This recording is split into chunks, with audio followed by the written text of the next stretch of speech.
Howdy, folks. I hope that you guys are having a good day. Um, I wanted to first apologize for not holding class as scheduled on Monday. Um, everything from my end's okay. Just kind of a chaotic and hectic weekend. One of y'all or one of your classmates reached out to me to make sure everything was all right, and I really appreciate that. That's very thoughtful. Um, I hope that you weren't. I don't know. I hope that you got the notification that class was postponed or canceled, and then we're like, okay, cool. I'm gonna go for a walk and get a coffee and do something, just relax and watch this video. Um, so I hope that you're able to do that. What I am going to do today is sorry, I'm still kind of in chaos mode at the moment. I am going to first post the slide deck for today as a PowerPoint file, and then I'm going to post the slide deck as a PDF. I will share those links with you all in just a second. What I'm also doing in this process is I'm breaking chapter 4 up into a total of 3 different pieces as opposed to 2. On the calendar, on our schedule, it has chapter 5 broken up into 2 pieces, but I'm going to extend it. We're gonna wrap up chapter 4 on Monday. As soon as I save this, then I can share the links with you all, and then you guys can pull up those slide decks. Um, I I hope that I hope that you are able to take a look at the slide deck for Monday. But I'm going to kind of tackle it as hit the high points of it because I understand that, maybe if you're anything like me, um, maybe you procrastinated. Um, but at the same time, maybe you're just like, I got a lot going on. I wasn't able to do it. Um, so with that said, the first thing that I'm going to do is I'm going to share my screen right here. So this is our semester calendar. Um, we are looking at right now. It is Wednesday, February 18th. So this is our ninth out of our total of 29 class meetings. Um, we'll have a discussion prompt today. So make sure that you take care of that. There's also a discussion prompt on Monday, so make sure you wrap that one up and go ahead and do that by 11:59 tonight. Um, then today we actually won't have any Zoom poll questions, um, but I will give everyone Zoom credit if they are here. So that's how that works. I have not uploaded the credit from Monday, but I will do that as well. So everyone is going to get credit for Mondays. Everyone who is here is getting credit for today's. And then starting on Monday, the 23rd, we'll kind of be back in our normal routine. Now, when we get exam grades back, thank you very much for asking that. I am going to work on them today. I apologize that I wasn't able to have them done by the deadline that I self-imposed. I'm hoping by the end of today. Um, and the reason for that is that the way that I set up the exam was I said, okay, well, here's this block of questions, this type of information that's going to be asked. So I'm going to write 20 questions for that block, and each person got 5 of them. And so everyone got a different but very similar exam because they're asked about the same style and same type of things. So I just have to go through a couple more things to make sure that everything is keyed correctly. Because I know that there was at least one thing that someone had a duplicate answer. But to answer your question, Grayson, I hope by the end of today. So that means by the end of the workday today. And if that does not work out, then I will email you. Is quiz 4 still due today? Yes, it is. 11:59 p.m. And if I remember that quiz correctly, that one, because I've got 3 different classes, I just want to make sure that I have those different ones. This is a little bit more like a review of policies related to, hey, you just took an exam, what are the consequences of that? So don't look at it as, and you're going to have some quizzes like this where it's not really, it's not like hardcore chemistry based. Instead, it's like content of our class. Okay, so chapter number 4, part 1. Just to kind of give a quick overview, what we were talking about is or what Monday's lecture was all about. If you didn't have the chance to watch the video, it was all about ions. And this is a topic that we're kind of familiar with, or at least we're familiar with the building blocks for what an ion is. So an ion is an atom with a charge.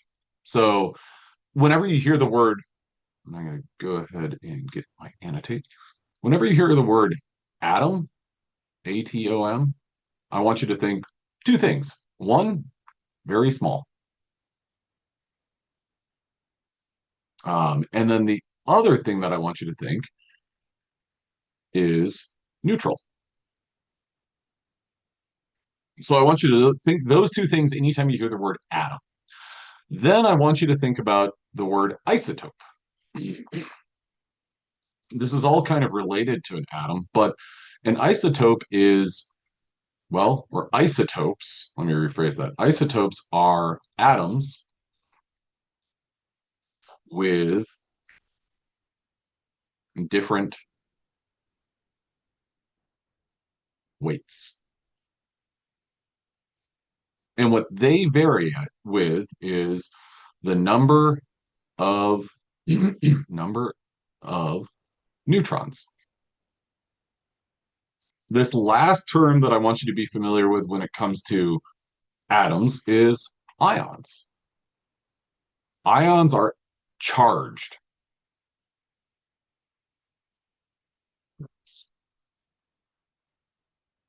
And when it comes to a charged atom or an ion, the number of protons and number of neutrons, sorry, not neutrons, electrons. Number of protons and electrons,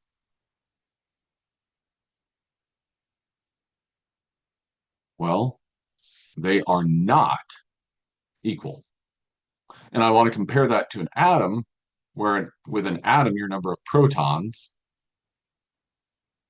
are equal to your number of electrons. So those are three big terms that I want you to be very comfortable with. And that's the sort of thing that, if you throw that onto your note card for the next exam, great. In the event that you're just like, hey, that's super important, I'm just going to keep those words in my memory bank, great. But I want you to know those three terms. Now I'm going to scroll down and that's going to stay on the screen. Just so you can copy it. And if you watch the slide deck, I talked about fishing. And I talked about, hey, there's this wholesome fishing where you and your I don't know, kid and his pa go out and they fish. And that you catch I don't know, is that a walleye? Or most people I know who go fishing, they like to take a nap in the lake. But then there's this other type of fishing where you basically stun or electrocute fish, and then you capture them in a net. This is a type of fishing that's illegal, and you might be thinking, wow, I didn't know that this was a wildlife rescue related class or a wildlife class. It's not, it's a chemistry class. The point here was bringing up how if you were fishing in pure water, we debated on the fishing. Oh, good. Thank you. Could you upload the PDF? Yes, I will. I will upload the PDF. I'm making that conversion right now. I will get that up in just a little while. Thank you very much for reminding me of that. So this is basically you're electrocuting a fish and then you're capturing it. And that is illegal in a number of different locations. And you might think like, man, that's cheating. And maybe it is. I don't know. The fish probably certainly thinks it's cheating. But the point here is, well, if you were doing this in pure water, it actually wouldn't work. You couldn't electrocute fish if you were, If you threw fish in a bunch of H2O, just pure H2O, you would not be able to do this electrofishing. Now, with that said, um, has anyone ever heard anything about like drinking distilled water or deionized water? Give me a one in the chat if you're familiar with distilled water. And then give me a two if you've ever heard anything like, hey, don't drink distilled water. So I'm seeing lots of people put twos in there if they haven't ever heard, hey, don't drink distilled water. This is your time, or this is me telling you, don't drink distilled water. And the reason for that is distilled water. I'm going to go ahead and get my pen back. Distilled water, distilled H2O is pure H2O. Okay. Now, that pure H2O lacks anything, but most importantly, it lacks ions and it lacks electrolytes. When you hear the word electrolytes, what comes to mind? Add it to the chat. And if you've never heard that word, John, thank you very much. It's what plants crave. You're absolutely right. Liquid IV, Gatorade. Yeah, liquid IV is a great example. And that Gatorade is supposed to like Pedialyte. Yeah, that's supposed to make you like feel better. I know that I saw this thing the other day that was on Reddit, I think, and it was Pedialyte is marketed for parents and children and like infants. Hey, give your kid this so that they don't get dehydrated. Um, but apparently the any sort of market research on sales of Pedialyte really have it going towards people trying to avoid, feeling like garbage after drinking a bunch of alcohol. So I found that kind of interesting. Um, Now, with that said, your body needs electrolytes. Muscle contractions need salts. So you need things like sodium and potassium, K plus. Those ions, you need ions of sodium, you need ions of potassium. Now, is it possible that you have too much of some of these? Absolutely. In that case, it can be fatal.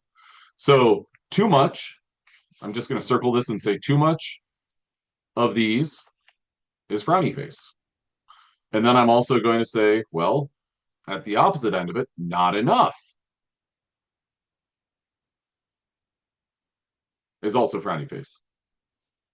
Pedialyte, absolutely. If you ever had the flu, if you're throwing up for whatever reason, if you have the flu or food poisoning or something like that, yeah, get Pedialyte. Not a physician, I should clarify, but that's going to help you from being dehydrated and basically feeling even worse and your muscles cramping up and stuff. Um, Pedialyte after sports is a great idea as well. So anytime that you can replenish these electrolytes, it's good because your muscles need electrical impulses to contract and to basically your heart to pump. Now, just as a little bit of a side, give me a nine if you've ever heard stories of somebody dying while running a marathon or a long endurance race or something like that. Okay, now that's absolutely tragic and sad and challenging.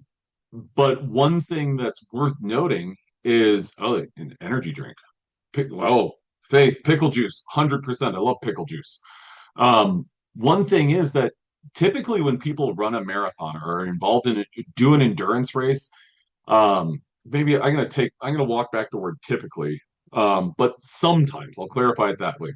Sometimes when somebody dies as a result of an endurance race, it's possible that what they did was, if you've ever run a marathon, so here's the Austin Marathon. There we go. Start, finish.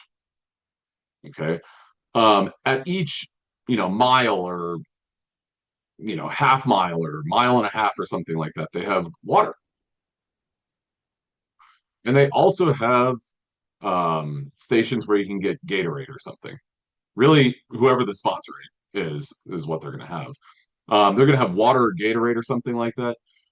And if you're kind of a high performance runner, what you're going to do is you're going to, okay, at station one,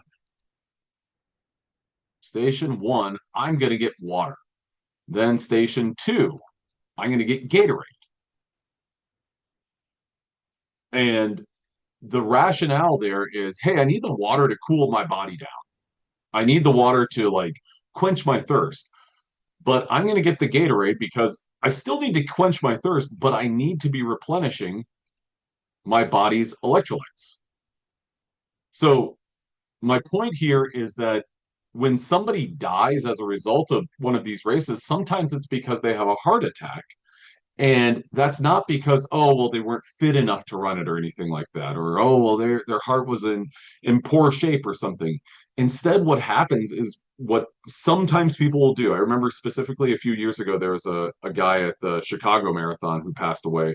He had a heart attack because it was kind of attributed to every station he got water. And he's getting water at all these different stations. And what's happening slowly but surely is that the amount of sodium and potassium in his bloodstream and in his muscles, that amount is going down because as he's running, he's sweating. And what is going with his sweat? Well, sodium and potassium. Doesn't putting salt in the water also have an effect as well? Yeah, that's one way that you can kind of replenish those electrolytes by throwing some salt or there's these little salt tabs that you can get. But my kind of long, winding, wandering story is that you need ions in a solution in order to stimulate an electrical response. Your muscles need those ions in order for your heart to beat. And if you don't have enough of them, well, that could lead to, I mean, a good outcome is, oh, your legs cramp up. And you're like, ah, doesn't feel good. In which case, you're probably going to respond to that. You're going to self-limit and be like, I need to slow down. I need to make something. I need to get a drink or something like that. And you're going to drink a Gatorade or, take one of those salt tabs or something like that. But it's whenever that muscle that cramps up is your heart that you're really in trouble. Okay, so in the absence of ions, in the absence of dissolved minerals in pure water, an electrical impulse will not go through. So with this pure water, which I've got on the right-hand side here, and then this other water, which, yeah, it kind of looks gross more than anything else. That's really just to show that, hey, there's stuff in there, living stuff in there. That is one in which an electrical impulse will go through. Okay, so now that we've talked about kind of the need for ions, we want to get into like, what are ions? Ions are atoms with specific charges. Now I'm going to clear all my drawings here. Um, Ions are atoms that gain or lose electrons. Things that are metals typically are going to lose an electron. Things that are nonmetals, or on the right-hand side of the periodic table, like phosphorus, they're going to gain electrons. And what they're aiming to do is they are going to gain or lose electrons in order to get to a total of 8 valence electrons.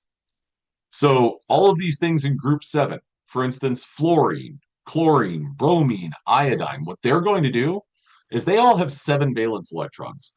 So what do they need to do? They need to pick up one. And when they pick up one, then they have 8 valence electrons. And as soon as they have those 8 valence electrons, they say, I'm good.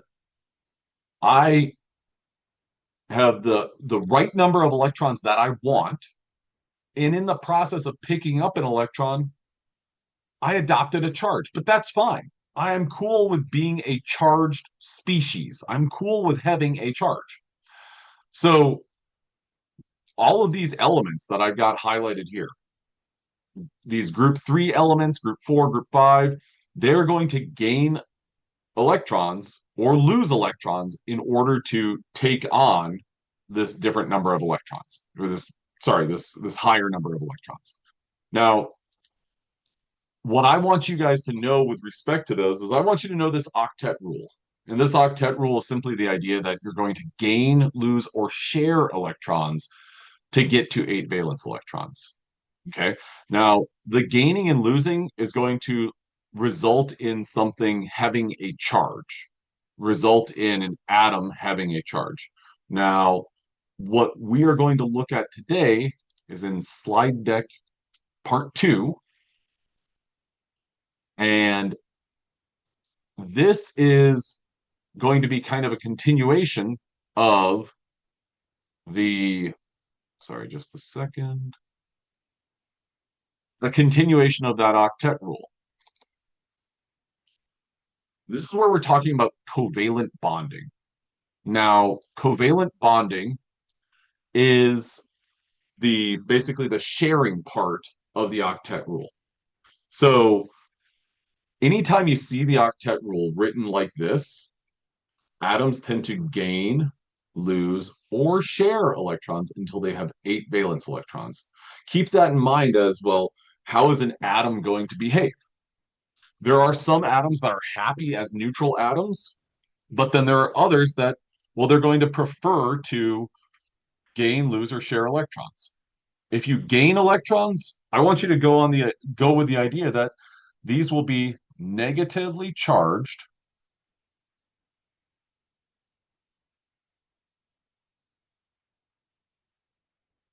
atoms. Can you give me a 7 in the chat if, okay, I can wrap my mind around that. I can follow that rule. So then if something gains an electron, another way to put this, because this is always sort of tough for me to wrap my mind around. I gain something. Well, that's good. That's positive. If I gain $10, I'm plus $10. But what am I gaining here? I'm gaining electrons.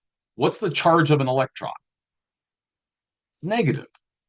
So that's an important thing to kind of keep in mind. When an atom gains an electron, it is gaining a negatively charged thing.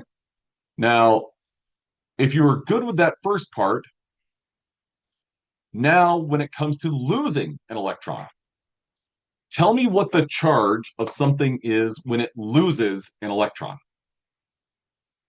Perfect. I'm going to write a whole statement up here. When an atom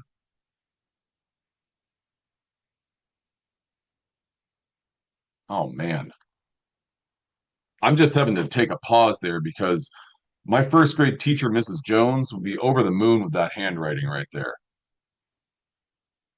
When an atom loses, I hope that you guys can read it and it's not too scrunched up together. An electron, it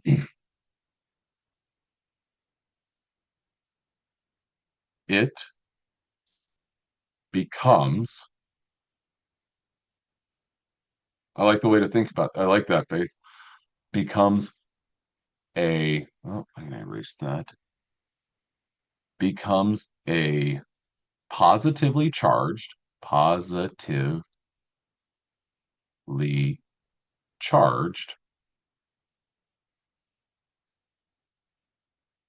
atom.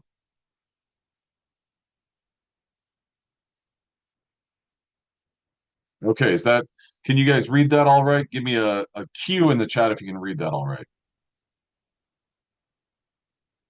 Okay, great, great.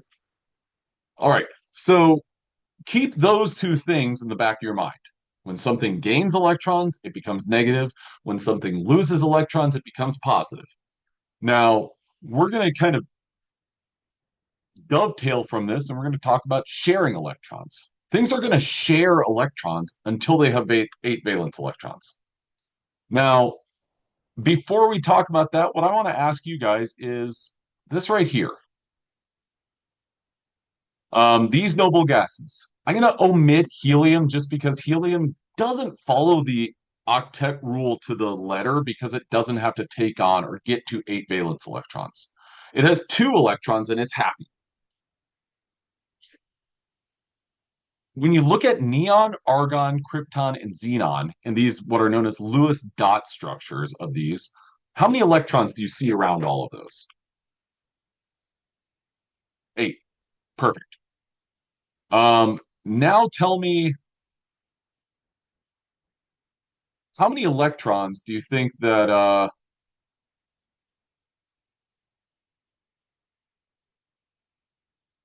how many electrons do you think that neon is going to share or need to share? Let me rephrase that. Need. Zero. What about argon? Zero. Krypton, xenon, all zero.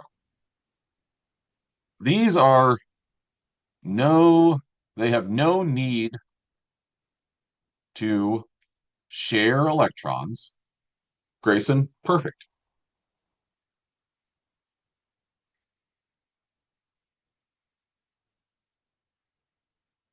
To, I'm going to say satisfy.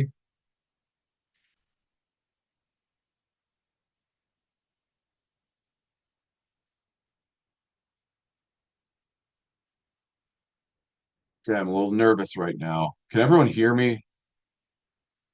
Give me a Y in the chat if you can hear me. Okay, good. My computer's doing this thing where it makes this little ding as if something has been unplugged, and I'm worried that my microphone is going to be that thing. So, noble gases, they have no need to share electrons to satisfy the octet.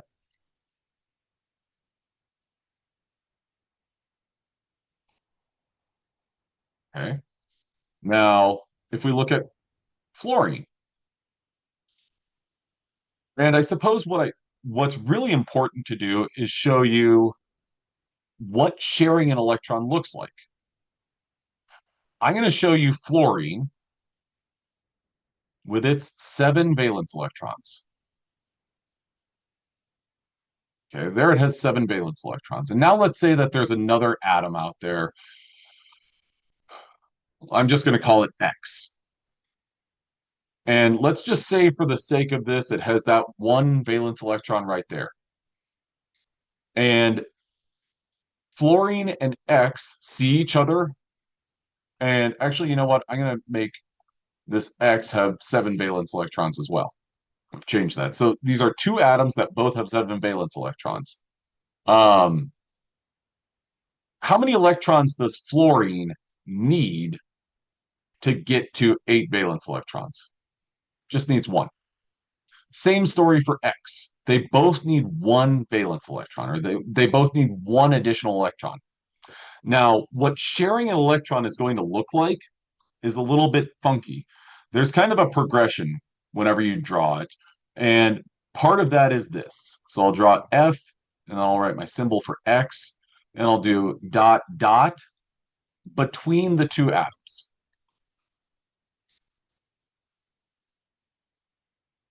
So that's one way you could represent this. These two electrons right here are being shared between these two atoms. So you could look at it as these two things combine to make this. F, fluorine, sees these 8 electrons. X sees these 8 electrons. Do they both have a satisfied octet? Give me a Y or an N in the chat. Do they both have 8 valence electrons now? They do. Now, I've shown this before, and some people are like, but who did the electrons belong to? And it's a valid question. And there's a snarky smart aleck part of me that's like, you've never heard of sharing. Because these two electrons right here, they don't belong exclusively to fluorine. They don't belong exclusively to the X. They both get custody of the electron. They are sharing them. Okay. Now, this is something that in the Gray household, sharing is a big deal.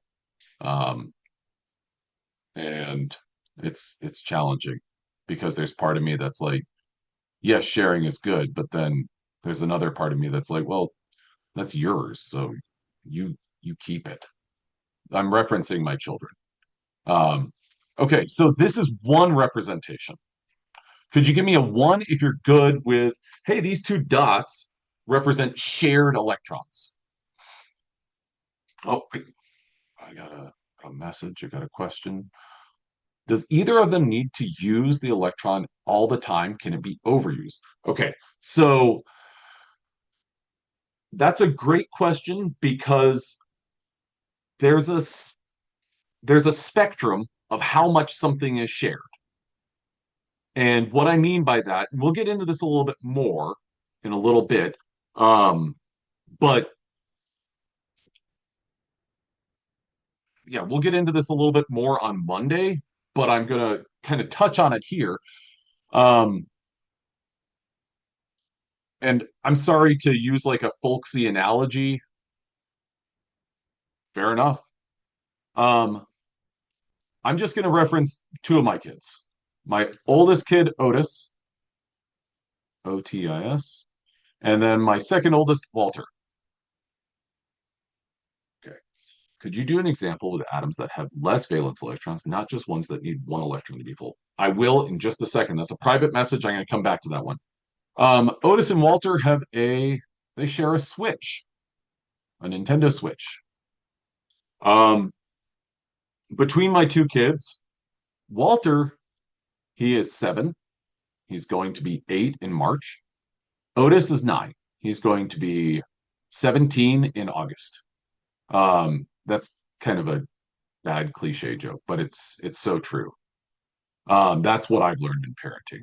Other things as well, but that's one of the biggest things. So they share this Nintendo Switch.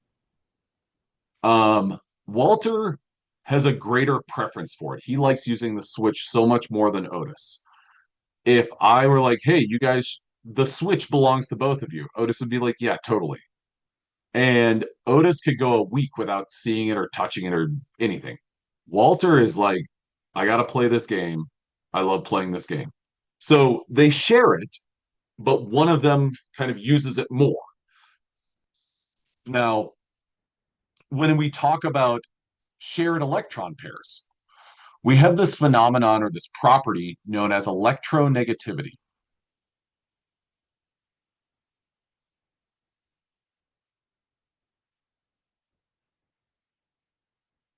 And all atoms have different levels of electronegativity.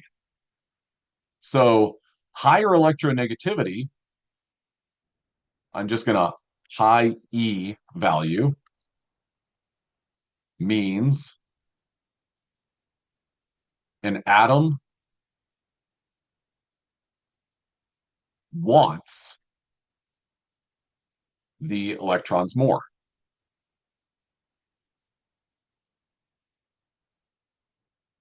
So if we were to use the Nintendo Switch and compare the electronegativity of my kids, Otis and Walter, Walter's more electronegative for the Switch. They share it. It's not completely Walter's, but Walter's going to use it more often. Now, when it comes to fluorine in this hypothetical atom X, well, fluorine is the most electronegative element. So when it is sharing electrons, we do kind of have different representations. What I'm going to do, just to kind of illustrate this, is I'm going to move these shared electrons closer to fluorine because that's a better model or a better rendering. I like using that word for what it actually looks like. Fluorine wants the electrons more because it's more electronegative. I hope that answered the question or kind of got close to that subject. If it didn't, let me know. If it did, okay. I totally get it. I've said, yep, yep, yep. Awesome. Um, could you do, I got this private message that said, could you do an example with atoms that have less valence electrons, not ones that need one electron to be full? Absolutely. What I'm going to do is I'm going to show you, let's see, how about, I got it. You got my eraser. Okay.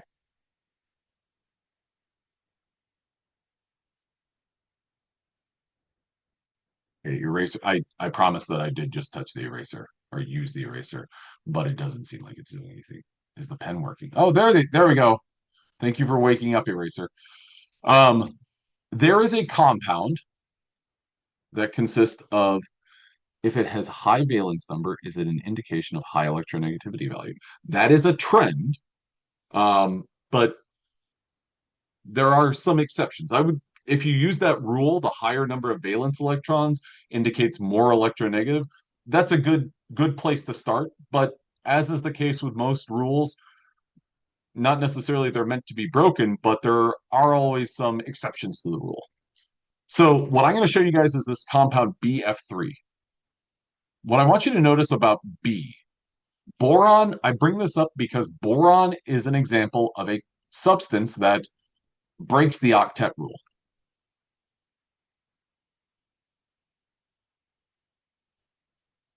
So the E value, that is the electronegativity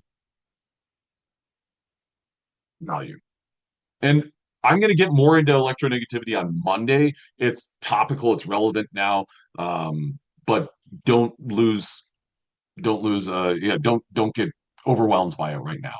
It's really just a measure of how much does something within a bond want electrons. So how good is it at sharing in some respects? And the higher the electronegativity value, kind of the worse it is at sharing. Okay, so BF3, boron trifluoride. This molecule, boron needs to share, well, it doesn't actually need to get to 8 electrons. It breaks the octet rule. It needs to get to 6 valence electrons. So I mentioned this one because it's going to give us the model of how would we draw this where we're sharing a different number of electrons. But also it brings up that there are some instances where the octet rule is going to be broken or avoided. What BF3 looks like is this. Now, these kind of sticks or individual lines, what they represent is a shared pair of electrons. So now whenever you look at this fluorine, that fluorine has a total of 8 valence electrons around it because it shared 1 with boron. And then fluorine, boom, boom, boom, boom, boom, boom. So fluorine, fluorine. Now, all of those fluorines are content. They're sharing 1 electron with boron. And then boron is doing the same. It is getting to a total of 6 valence electrons around it. Now I'm going to do one more example similar to that, but a little bit different. That other example that I'm going to do is NF3. And I hope that the person who sent me this private message, I hope that these are examples that you're kind of thinking of and that will be, I think they'll be helpful. But if they don't clarify anything that they're not helpful, then please let me know. So NF3, if you look at fluorine, or sorry, nitrogen, it has 5 valence electrons. 1, 2, 3, 4, 5. 5 valence electrons. I'm going to draw a bond for fluorine to share an electron with it. Another fluorine. Another fluorine. Okay. This line represents a shared pair of electrons. And these two electrons represent an unshared pair of electrons. Now, if we look at nitrogen, it sees 2, 4, 6, 8 electrons around it. How many electrons is it sharing? 3. It started out with 5, so it needed to share 3 in order to get to 8 and complete its octet. Now, you might be looking at this and saying, well, you just gave us an example where something breaks the octet rule. How are we supposed to know what breaks the octet rule and what doesn't? We will approach these one by one. Remember, breaking the octet rule is the exception. So right now, what I'd like you to think about is, well, what is one example of something that breaks the octet rule? Boron. That's the only thing that I need you to know about that breaks the octet rule. Okay. Faith, can you provide real world examples that relate to this? Sure. So, okay, let me try to come up with something real quick. Very good question. I'm going to erase this because what I'm going to draw is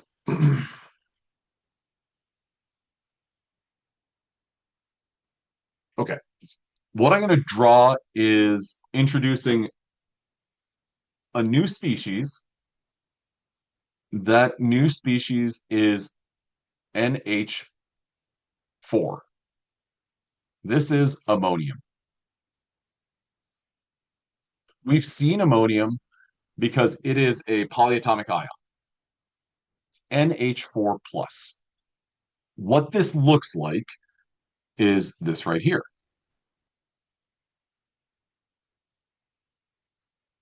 And I hope that this gets to it. If this doesn't really provide a good example, I'll try to think of something and bring it back on Monday. So we've got ammonium.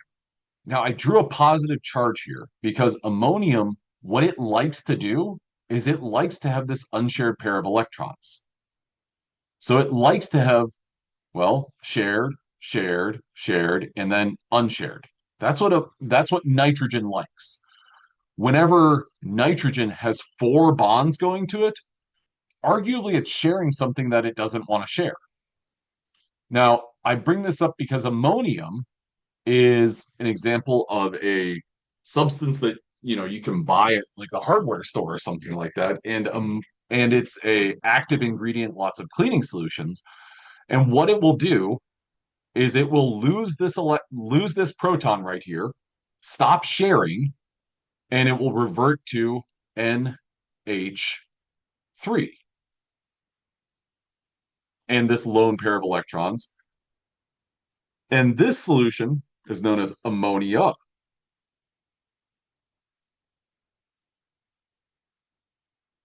So with respect to sharing of electrons and kind of wanting to or not wanting to share electrons, I would present ammonium versus ammonia.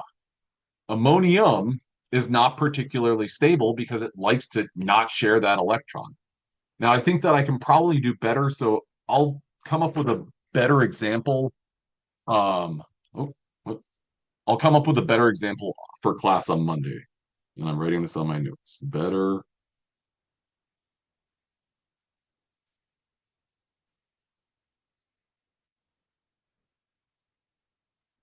Okay, great.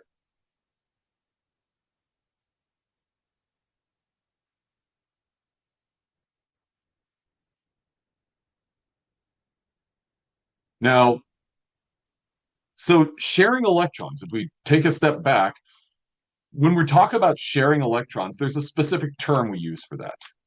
These shared electrons are an example of a covalent bond. So anytime you hear the word covalent bond, I want you to think about atoms sharing electrons. So here what we have is two chlorine atoms, chlorine and chlorine. They both have seven valence electrons. And you know what? Oh, I'm following this, but the lines look like negative charges, even though I know they're not. Oh, I apologize for that. Um, let's see, what's a good way that you could, one solution that you could do, or one thing that you could do for the time being is, I'm going to redraw ammonia. Rather than doing this, NH, for the time being, what you could do is you can do this.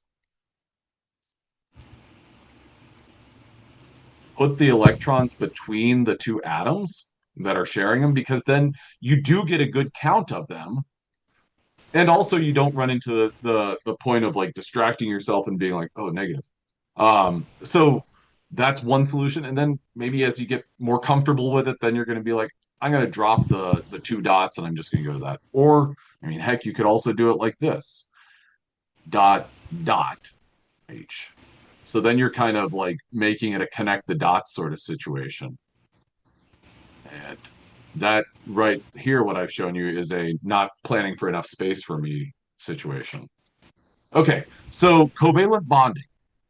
This compound or this molecule right here is Cl2. That is, these two electrons are being shared. What about these other electrons? Well, they're not being shared. those kind of belong to, oh, I don't see it. Participants. Oh, uh, no, I'm not muted. All right, I'm not. Okay. Um, there was somebody I muted them though.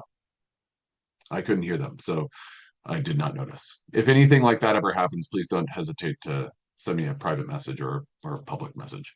Um, okay, so chlorine shares electrons with chlorine.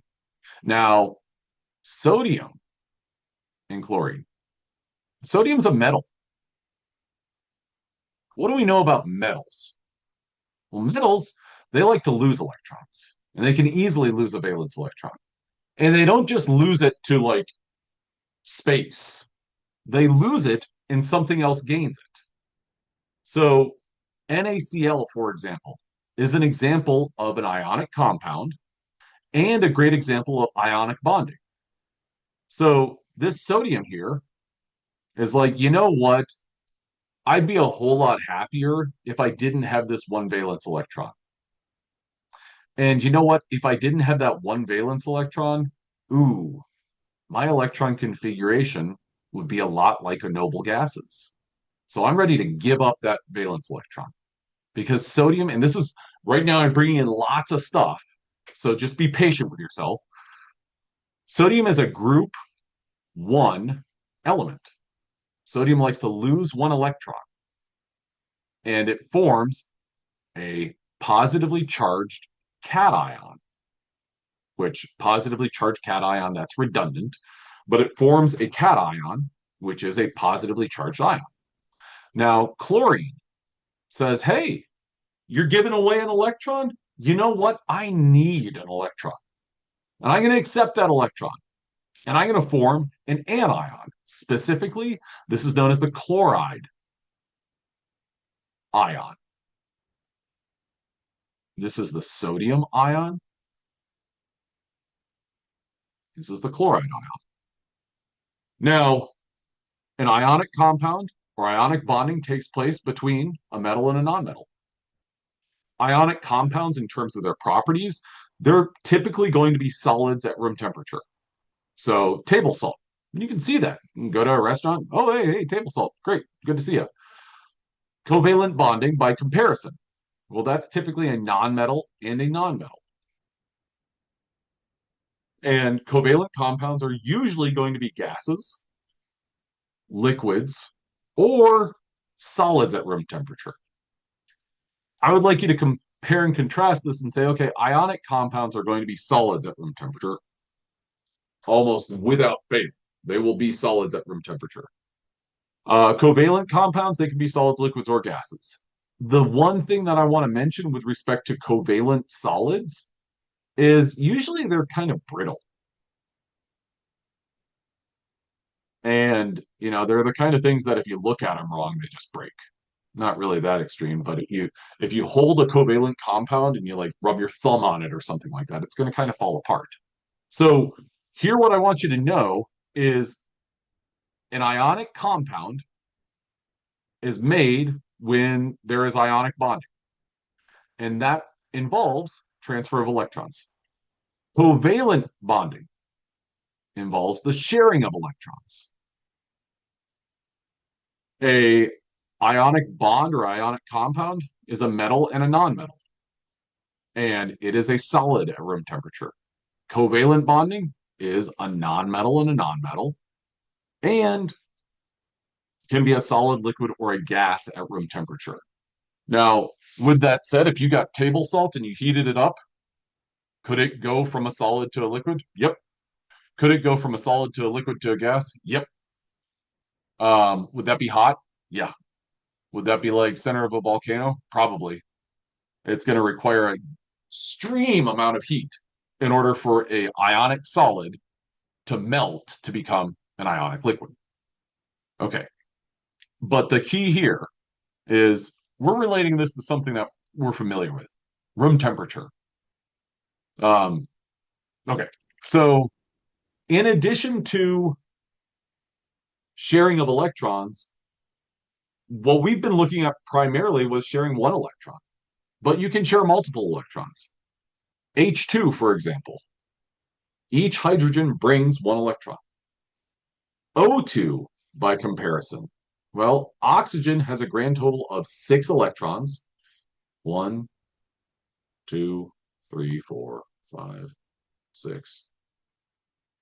1, 2, 3, 4, 5, 6. Oxygen.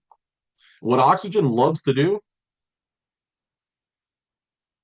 is oxygen loves to do this. It loves to share a total of, well, let's see. Let's count this up. We've got what's known as a double bond. And sorry, just a second. Um, Let me go ahead, rather than the lines, I'm going to draw dots to represent this. A double bond you can represent like this.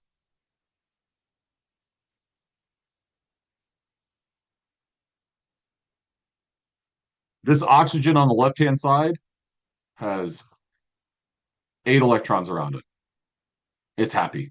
This oxygen on the right-hand side, 8 electrons around it. It's happy as a clam. How many total electrons are being shared between the two of them? 4. I want you to be comfortable with the terms shared pair or an unshared pair. This right here would be an example of an unshared pair. This also would be an example of an unshared pair. So this oxygen here has 2 unshared or 2 lone pairs. Now, nitrogen, by comparison, looks like this. N2. That's going to have a triple bond. Each one of these lines represents 2 electrons. So it's going to share a total of 6 electrons between the 2 nitrogen atoms. So we're looking at that right there. 8 electrons, 8 electrons. And to bring this back to ammonia and ammonium, one thing that I want you to remember is that nitrogen likes to have a lone pair, a single lone pair of electrons. And this nitrogen has a single lone pair of electrons. This nitrogen also has a single lone pair of electrons. So these 2 nitrogen atoms are both happy as can be. Okay. Now, from here, my mistake, we are talking about electronegativity today. I'm going to talk about electronegativity. Let's see, we're going to talk about bond polarity, and then we're going to call it a day after this. So it's a little bit earlier, but this is a lot of material, and I want you to get a firm footing on this. Okay. Can you show the last slide for like 10 more seconds? Totally. Thank you for asking. I'll erase this because it's kind of jumbled.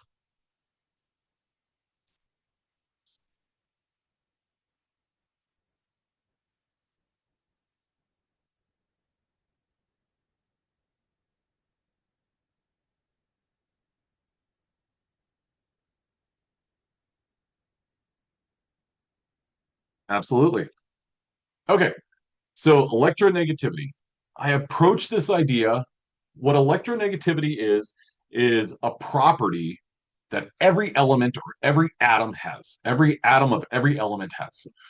And electronegativity is kind of a number. You could think about it as a number assigned to every atom. We look at fluorine. Fluorine, you can't really see it very well. It's 3.98. I'm going to call it 4.0.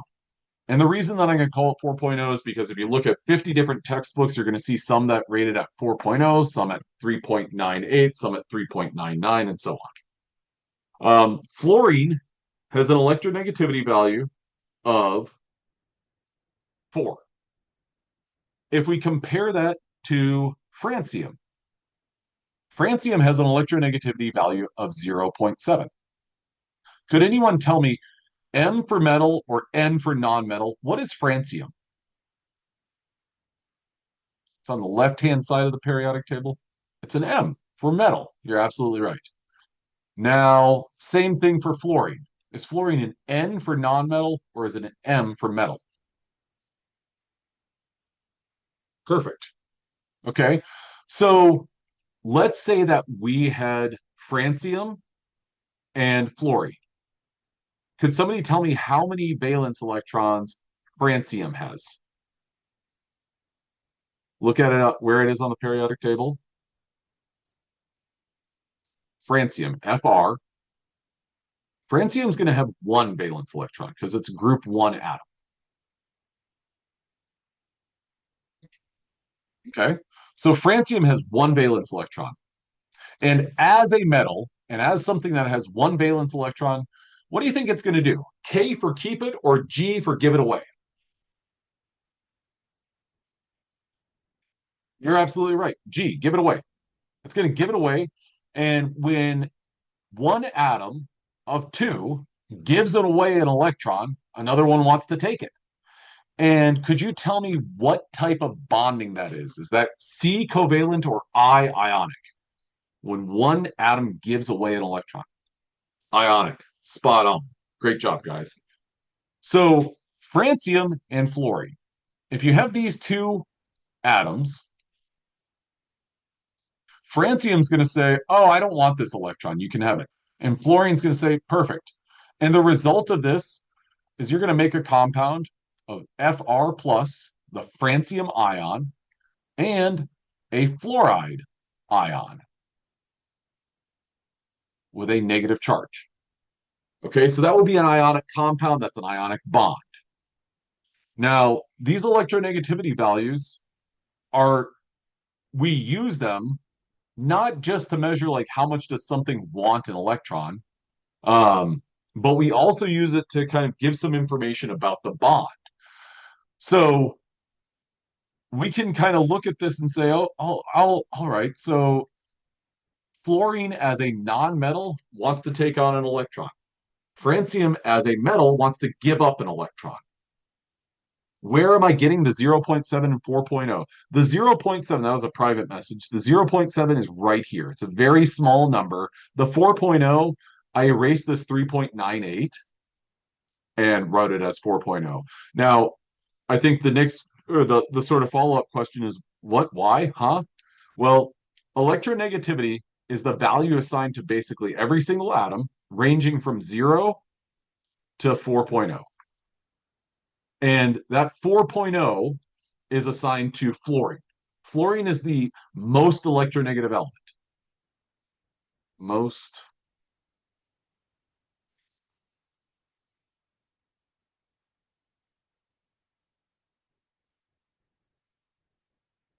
electronegative element. And the least electronegative elements are going to be your metals. So let's think about this. Electronegativity is a measure of how much one atom wants electrons from another atom. Fluorine, being the most electronegative, really, really wants really wants an electron from another atom. So it's going to take it. Now, if we were to say look at nitrogen, nitrogen has an electronegativity value of 3.04. So I'm going to call that 3.0. N and F. Okay. Nitrogen is 3.0 and fluorine is 4.0. Would you agree with me that fluorine wants the electrons shared with nitrogen more than nitrogen does? Yes or no? Y or N? Yeah, it's got the higher number. Okay. I might have missed it, but can we tell how electronegative element is placed? Perfect. That's a fantastic question. I might have missed it, but can we tell how electronegative an element is based on its placement on the periodic table? Yes, we can.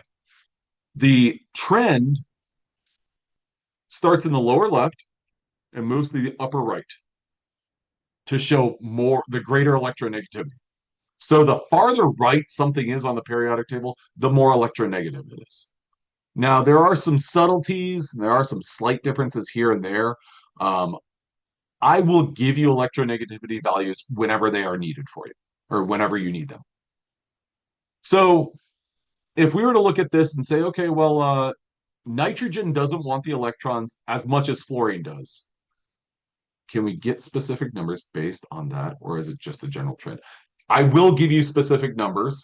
Um, that is a general trend, but there are some kind of outliers because if you look at phosphorus and arsenic, phosphorus is right on top of arsenic. And if you look closely at phosphorus, you see that it's 2.19 and arsenic is 2.18. Well, that is a difference of 0.01. Sulfur and selenium, they're kind of one's on top of the other, but the difference is 0.03. So the differences are very minor. Um, I want you guys to know the trends, and then I will give you specific numbers at whenever it's necessary, whenever it's needed. Okay, so I think everyone's on board with nitrogen and fluorine. Fluorine wants the electrons more than nitrogen does. But when we looked at francium and fluorine, we had francium of 0.7 and fluorine was 4.0. Um, Fluorine wants the electrons more. But if you would you compare the nitrogen fluorine bond and the francium fluorine bond and say, oh, they're the same because fluorine wants them more? Y or N? No, because the difference between them is so great. I would look at francium and be like, well, francium barely even wants them. Nitrogen, on the other hand, is like, it still has a fighting chance in there.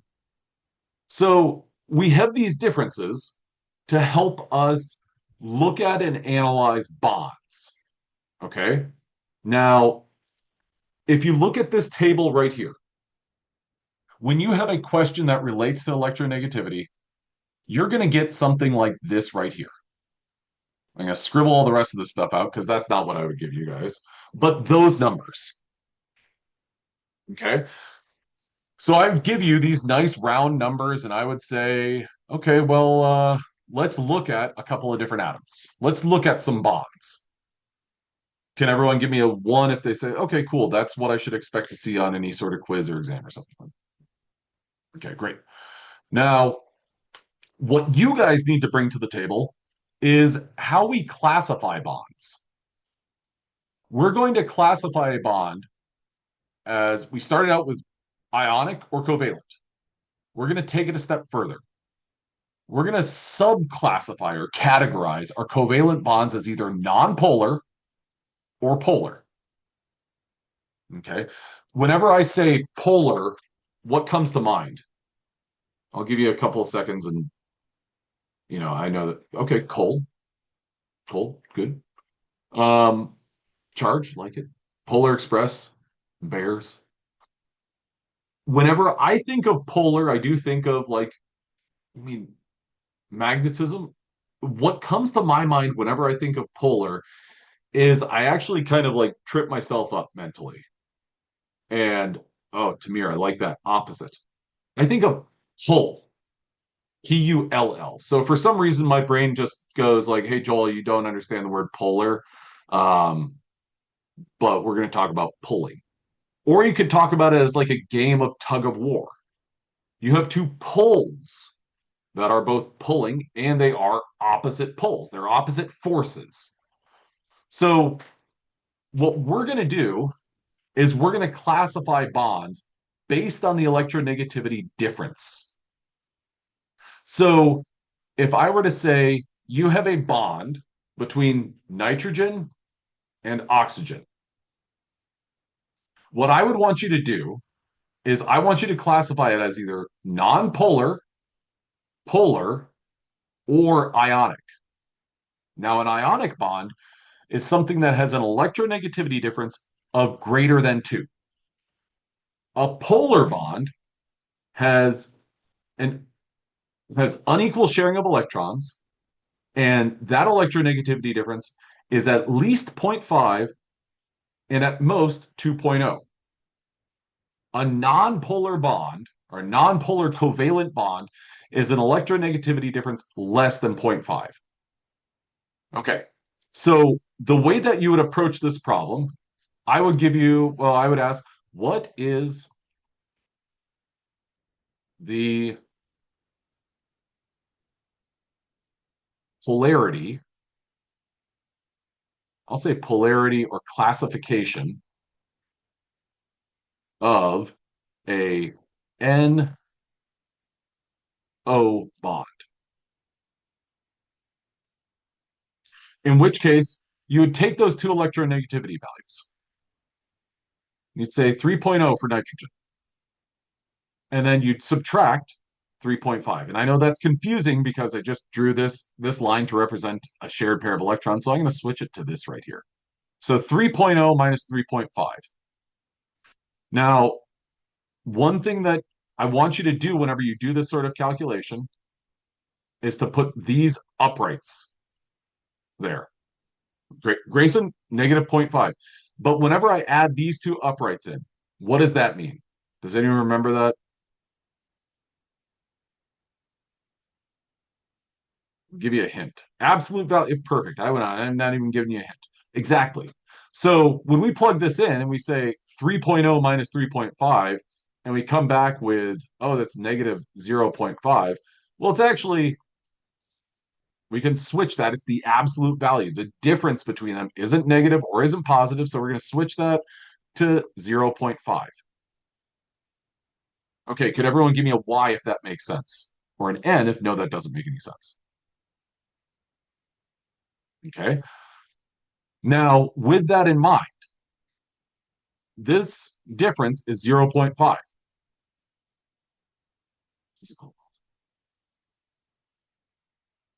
hope that makes sense. I might be getting ahead of myself because you're teaching.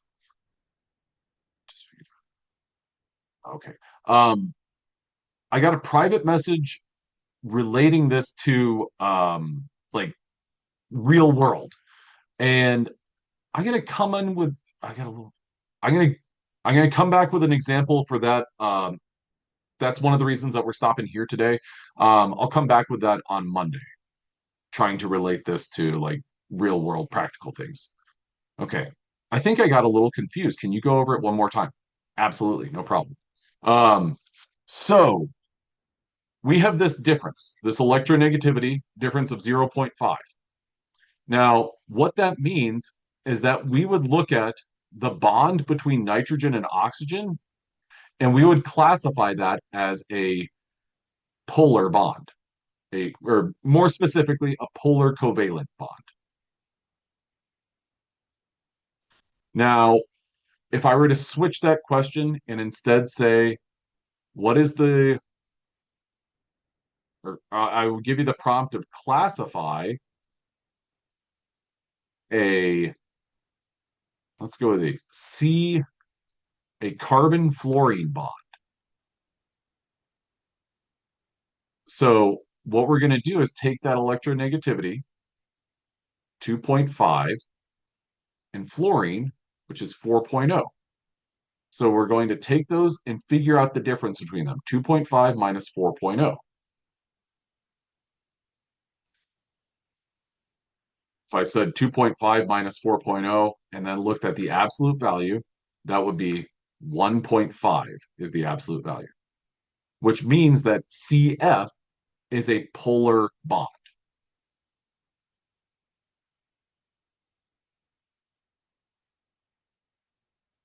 Okay. Now, this is so so this is all dealing with arguably some simple math. I mean, it's just, this minus this, figuring out which numbers to use. But to give you an idea of real life application of this, what we are doing is we are classifying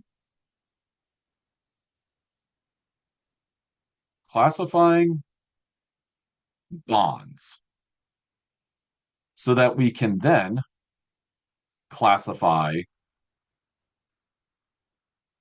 molecules. Okay. Now,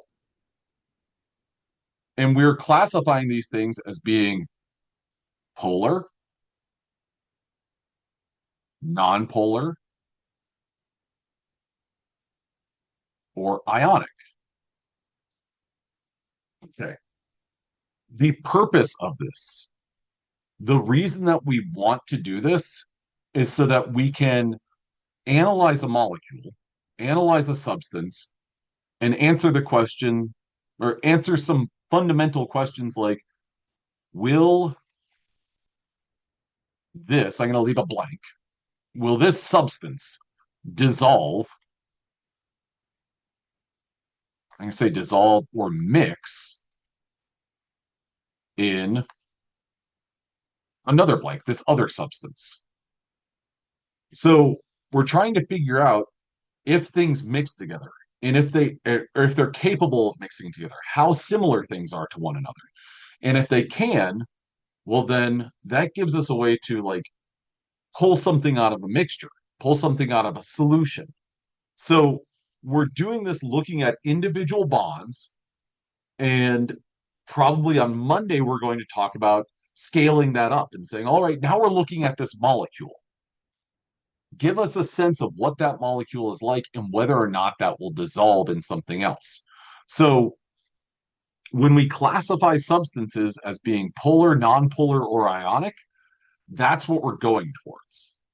So if we took something like, I'll use an example of CH4. CH4 is commonly known as methane.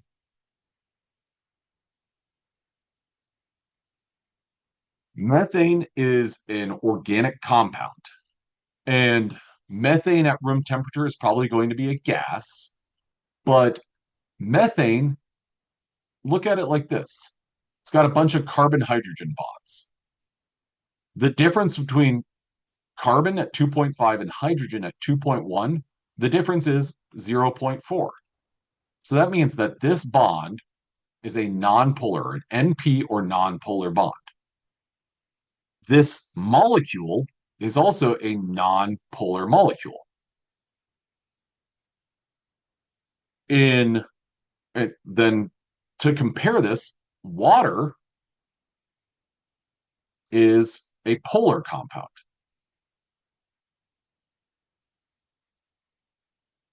Water or polar substances dissolve polar substances well, nonpolar substances dissolve nonpolar substances well. If you got, like, let's say that you were able to spill methane on something, you're not going to be able to get rid of it with water very easily because of the fact that they are different from one another. So this sort of classification is useful for if you like, let's say you hear about an oil spill or something like that. You hear about an oil spill and you're like, okay, cool. I'm going to go help clean up rocks at this oil spill. And I'm going to get a bunch of water.